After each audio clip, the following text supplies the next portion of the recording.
Baik, selamat siang ibu-ibu sekalian. Sebelum arbitrase dimulai, izinkan saya untuk memperkenalkan diri saya. Jadi, saya Edi Skala sebagai arbiter yang ditunjuk oleh pemohon dan juga termohon. Namun sebelum itu, saya juga ingin para pihak memperkenalkan diri. Jadi, pemohonnya yang mana ya? Saya. Oke, perkenalkan nama saya Edi Mustika Muda sebagai pemohon dan kuasa hukum saya. Saya Lamita Suli, kuasa hukum dari pihak pemohon. Baik, terima kasih. Jika kalau ini pemohon, ini termohonnya ya? Iya Pak, saya Helen dari pihak termohon dan juga saya didampingi oleh kuasa hukum. Baik, terima kasih. Langsung saja saya jelaskan bahwa berdasarkan Undang-Undang Nomor 30 Tahun 1999 tentang arbitrase dan alternatif penyelesaian sengketa tentang prosedur arbitrase. Jadi pada sidang hari ini para pemohon dan juga termohon telah sepakat untuk menunjuk saya sebagai seorang arbiter. Nah, untuk selanjutnya saya akan menjelaskan tentang arbitrasi. Jadi arbitrasi merupakan tahap penyelesaian sengketa pada di luar pengadilan dengan dibantu dengan seorang pihak atau beberapa pihak yang sifatnya netral. Dan pada kesempatan kali ini saya sebagai orang tersebut atau sebagai arbiter dan mewakili kewenangan untuk membantu para pihak menyelesaikan sengketa yang terjadi. Jadi baiklah, kita mulai arbitrasi siang ini. Saya persilakan dari pemohon untuk menyampaikan masalahnya. Oke, jadi saya kurang lebih selama 8 tahun memiliki usaha produk skincare yang bernama WS Beauty. Selama beberapa bulan itu produk saya menghabiskan beratusan produk akhir-akhir ini. Akan tetapi selama 5 bulan terakhir produk saya menurun drastis. Saya meyakini bahwa beberapa pelanggan saya pindah ke toko lain, termasuk ke toko Bu Helen yang bernama DS Beauty. Adapun model, macam, dan produknya itu hampir sama, bahkan mirip dengan produk saya. Harganya pun dijual lebih murah dari toko saya.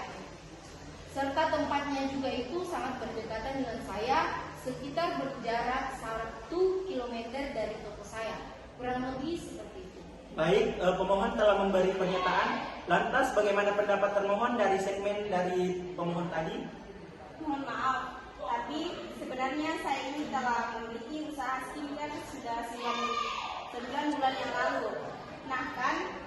Akan tetapi saya baru memiliki toko ini baru 5 bulan yang lalu. Mengenai macam-macam produk skincare bukankah sangat umum jika produk yang kita miliki memiliki kesamaan. Nah, dan untuk mengenai lokasi, saya memang saat ini baru mampu untuk menyewa toko itu. Bagaimana tanggapan dari pemohon atas jawaban dari termohon? Baik, saya meyakini dan saya mengetahui dengan jelas bahwa Bu Helen telah melakukan plagiarisme terhadap merek produk saya. Hal ini bisa dilihat dari beberapa contoh foto, mulai dari foto model dan macam-macam produknya itu sangat mirip dengan produk saya.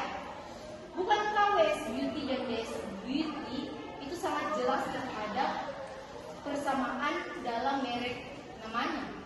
Bagaimana termohon? Selanjutnya saya serahkan kepada kuasa. Baik, saya akan menggantikan Ibu Helensi untuk menjelaskan apa yang terjadi saat ini. Mohon maaf sebelumnya untuk arbiter bisa memberitahukan kepada pihak pemohon untuk membacakan isi gugatan ini. Baik, terima kasih sudah mengingatkan. Selanjutnya saya akan bertanya kepada kuasa hukum dari pemohon. Bisa dibacakan Bu apa saja gugatan pemohon terhadap termohon? Oke, terima kasih. Di sini saya selaku kuasa hukum dari pemohon yaitu saudari Yelita CEO dari WS Beauty akan menyampaikan surat gugatan.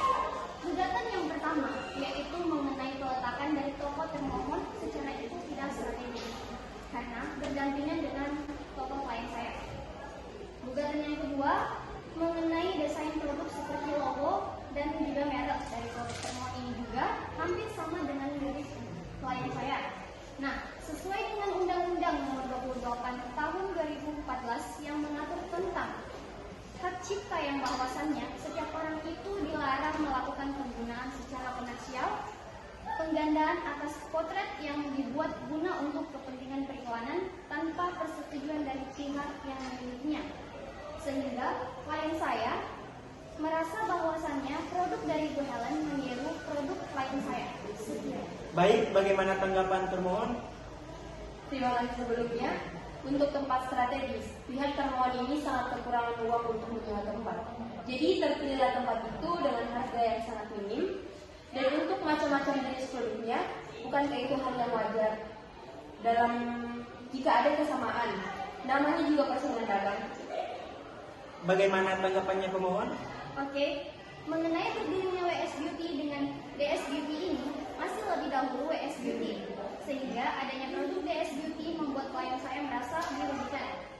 Dan kemudian tentang plagiarismenya juga terdapat pada merek, logo, model atau bahkan bisa dikatakan sepenuhnya desain dari produk termohon. Baik, arbiter, saya ingin meminta izin untuk berhenti dengan klien saya. Baik, silakan.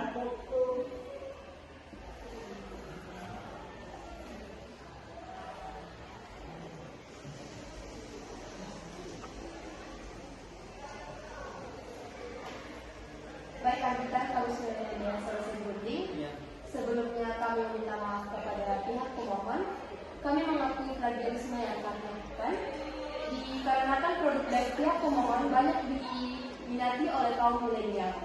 Untuk meningkatkan daya saing klien saya, maka klien saya terpaksa untuk melakukan plagiarisme dari produk pihak pemohon. Baik, terima kasih pemohon dan juga termohon. Selanjutnya saya akan membacakan hasil keputusan dalam proses arbitrasi ini.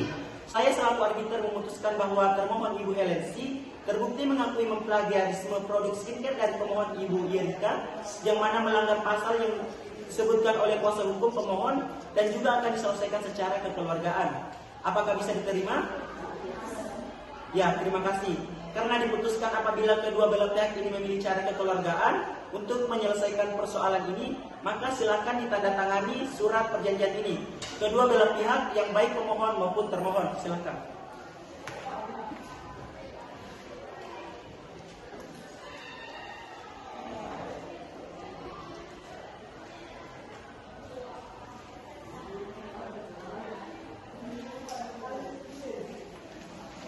Silakan Bu.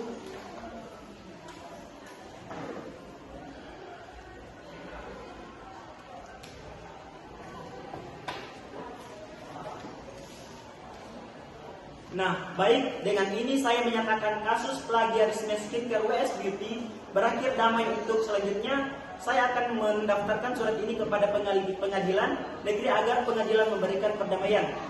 Nah, saya persilakan kepada Ibu Yerita dan Ibu Helensi menjabat tangan untuk bertanda damai.